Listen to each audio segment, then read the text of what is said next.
Sa Commonwealth, Val.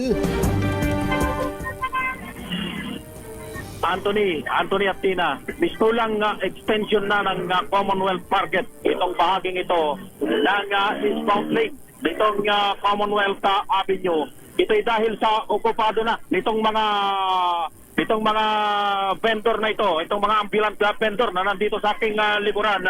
Itong lugar na ito dito sa kanto ng Litex Road na parte ng malawak na daan na nag-uugnay dito sa Quezon City, San Jose del Monte, Bulacan at ilan pang mga lugar sa Rizal. Madaling araw pa lamang Anthony at Tina ay nakaladlad na dito sa lugar na ito yung iba't ibang mga kalakal na paninda ng mga ambulant vendor.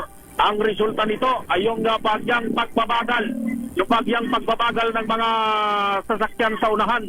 Ito yung mga sasakyan na galing ng Quezon Memorial Circle at patungo sa bahagi ng Fairview.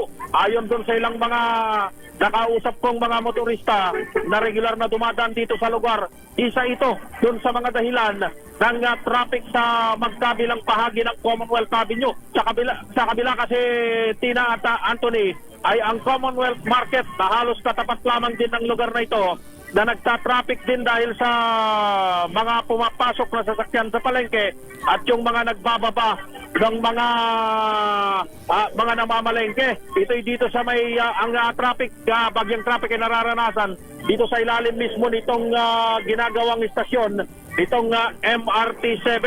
Kahapon pa gusto ko na sanang makausap itong si Barangay Commonwealth Chairman Manuel Maningco para alamin kung anong plano ng lokal na pamahalaan sa kantong ito ng Litex Road.